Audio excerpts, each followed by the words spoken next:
शाम को चाय की कप हाथ में आते ही हम कुछ न कुछ खाने के लिए ढूँढना ही करते हैं, क्योंकि अक्सर खाली चाय पीना बहुत कम लोगों को पसंद होता है।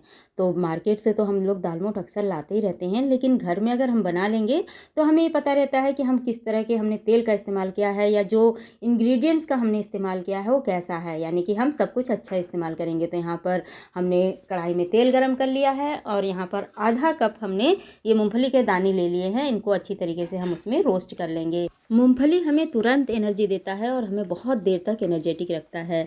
ये प्रोटीन का एक बहुत अच्छा सोर्स है, तो मूँगफली को हमें अपनी डाइट में ज़रूर शामिल करना चाहिए। तो इस तरह से मूँगफली को हम रोस्ट करके ले लेते हैं, तो हमारा जो दाल-मोठ है वो बहुत ही टेस्टी बनकर तैयार हो जाता है। और यहीं हमने मक्के के फ्लेक्स ले लिए हैं। ये बहुत जल्दी कुक हो जाते हैं और क्वांटिटी में बहुत ज़्यादा बढ़ जाते हैं, और ये इतने क्रिस्पी और इतने कुरकुरे होते हैं कि दाल-मोठ खाने का मज़ा ही आ जाता है। तो इस तरह से हमने मक्के के फ्लेक्स को भी फ्राई कर लिया है। ये बहुत जल्दी फ्राई होकर तैयार हो जाते हैं और मक्के के अपने बहुत ज़्यादा बेनिफिट्स होते हैं।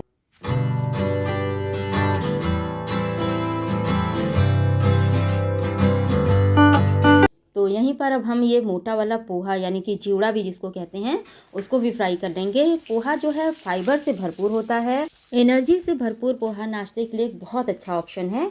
तो यहीं पर पोहे को भी हम बहुत अच्छी तरीके से फ्राई कर लेते हैं। ये भी बहुत जल्दी बहुत ही कुरकुरा बनकर तैयार हो जाता है। तो इस तरह से हमने पोहे को भी फ्राई कर लिया है। तो इस तरह से सभी चीज़ों को हमने फ्राई करके तैयार कर लिया है। ये फ्राइड ज़रूर है, लेकिन हमने घर में बनाया है, तो हमने हेल्दी ऑयल में बनाया है। हमें पता है कि हमने कौन से ऑयल का इस्तेमाल किया है, और बहुत ही कुरकुरे और बहुत ही अच्छे बनकर तैयार होते हैं। मार्केट से हम लाते हैं तो हमें पता नहीं होता है कि वो कैसे तेल का इस्तेमाल करते हैं। तो सभी चीज़ों को हम एक बड़े बर्तन में पहले मिला लेते हैं और इन सब चीज़ों को अच्छी तरीके से मिक्स कर लेते हैं।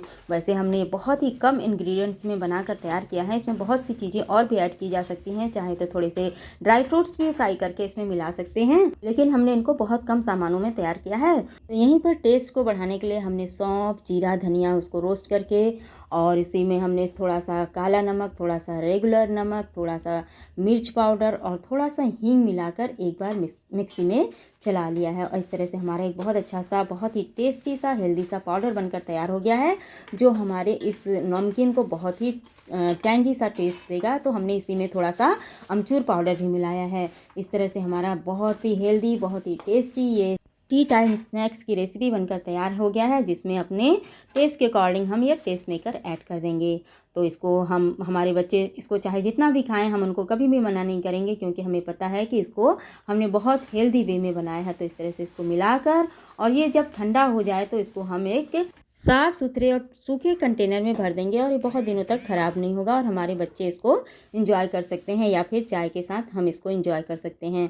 तो इस तरह घर में ही ये स्नैक्स की रेसिपी बहुत आसानी से बनाई जा सकती है, जिसे बच्चे जब मन हो तब उसको खा सकते हैं, और हम उनको मना भी नहीं करेंगे, क्योंकि हमें पता है कि इसमें सारी चीज़ें जो हैं वो उनकी हेल्थ के लिए अच्छी ही हैं।